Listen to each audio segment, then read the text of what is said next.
Nous, chez Mediapazon, on est un peu une grande famille. On s'aime tous, on se respecte tous, c'est la belle vie chez nous. Mais des fois, ça nous arrive de ne pas être d'accord. Et là, rien ne va plus.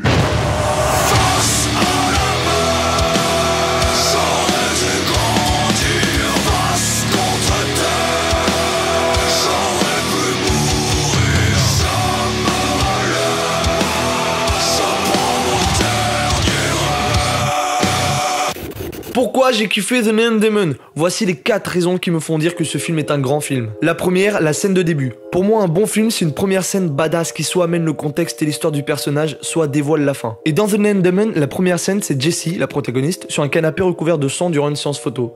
Et tu sais quoi? Cette scène est badass, elle amène le contexte et en plus elle dévoile la fin. Et bim! Désolé d'avoir spoilé, mais en même temps, qu'est-ce que tu viens foutre sur une critique où 2 gars donnent leur avis très différent sur un film que tu n'as même pas vu?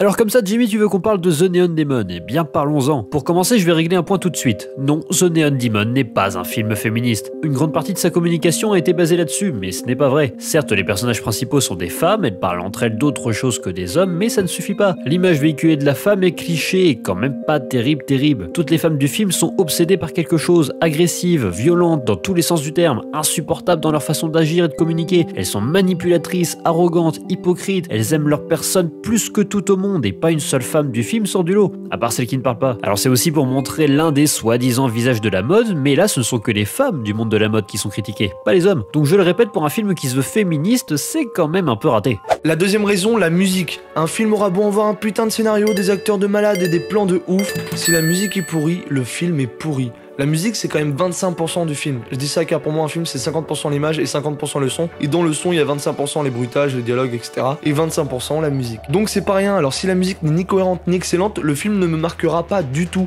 Et dans The Neon Demon, la musique composée par Cliff Martinez colle parfaitement à l'univers du film. Et en plus, elle a le culot d'être ouf. Mais pourquoi je n'ai pas aimé le film? Juste parce qu'il n'est pas ce qu'il prétend être? Pas seulement. D'une manière globale, son histoire m'a totalement déçu. J'ai facilement accroché au début, puis le film m'a vite perdu par son manque total d'enjeu et d'évolution. Pour résumer l'histoire, et oui je vais spoiler parce que Jimmy il spoil bien dans ses vidéos, alors pourquoi moi je pourrais pas, on a une jeune fille qui est plus belle et intelligente que les autres. Elle arrive dans le monde de la mode, tout le monde veut littéralement sa peau, et à la fin, elle se fait bouffer. Littéralement aussi. Et c'est tout. Donc c'est très limité comme scénario. Le propos n'est en rien étonnant ou novateur, c'est simplissime. Il ne fait pas une critique du monde de la mode en nous montrant les bons et les mauvais côtés, il nous montre juste des femmes jalouses dans ce milieu pour en arriver à une fin grotesque. L'avalanche de gore ne m'a pas dérangé, c'est juste qu'elle est utilisée comme un prétexte. Si le réalisateur voulait faire un film avec des nanas qui regardent des néons et qui se mangent à la fin, bah qu'il le fasse, mais qu'il ne tente pas de lui coller un propos qui ne tient pas. Et qu'on vienne pas me dire que le gore est une métaphore du milieu de la mode, qui lui aussi est sale et glauque. Dès le début on nous montre que oulala c'est peut-être pas un milieu pour une fille mineure, il n'y avait pas besoin de manger ses yeux pour qu'on s'en rende compte. Mon petit oiseau a pris sa volée, mon petit oiseau a pris sa volée. Troisième raison, un film culte. Alors là, je prends mes pincettes parce que ça on peut pas le dire encore, mais j'ai essayé de voir qu'est-ce qui peut faire d'un film qu'il est culte. Et c'est un film que soit on kiffe, soit on déteste. Et The Neon Demon, c'est un film que soit on kiffe, soit on déteste. Peu de gens diront de ce film qu'il est osef, ou du moins qu'ils ont passé un moment sympa comme dans Camping 3 ou The Amazing Spider-Man 2. Non, ce film-là t'a dérangé, t'a fait chier. Tu as même peut-être rien compris au film, ou alors tu as surkiffé l'image et le son. Tout était parfait pour que tu le mettes dans les grands films de sa génération. D'ailleurs, ce film divise aussi bien les spectateurs que les critiques. La preuve. Mais un film de Nicolas Winding Refn, ça ne se résume pas qu'au scénario, donc qu'est-ce que j'ai pensé du reste? Techniquement c'est bien, pas de soucis, un peu de diversité dans les ambiances, ça aurait pu être sympa, mais c'est son style. Donc passons. J'ai un peu de mal avec les scènes hors scénario du film, qui ne jouent que sur son esthétique parce qu'elles n'apportent pas grand chose. Dans Drive, il y avait des scènes silencieuses, mais elles permettaient de caractériser les personnages. Ici, elles servent juste à faire joli. Alors qu'il y a beaucoup de scènes visuellement fortes ou épileptiques par moment. C'est un peu comme les chansons dans les Disney en fait. Des fois c'est sympa, ça rajoute quelque chose, et d'autres fois, t'attends juste qu'ils aient fini de chanter. Sauf que là, il n'y a pas de suricate ni de facochère dans une forêt, mais bref, revenons. Et la quatrième et dernière raison, le sujet. Notre société est complètement envahie par le paraître plutôt que l'être. Ce film montre le paraître de tous les personnages, mais jamais ce qu'ils sont vraiment. D'où ils sortent, leur enfance, leurs amis, leurs passions. Même Jessie, l'héroïne du film, dit qu'elle ne fait rien à paraître belle. D'ailleurs, les dialogues sont peu nombreux car tout est basé sur l'image. Alors on s'attache quand même aux personnages et on voudrait en savoir un peu plus, mais le film ne veut pas et ne doit pas nous en montrer plus. Attention à l'accent anglais de ouf. Beauty isn't everything, beauty is the only thing. The Neon Demon est beau, c'est tout.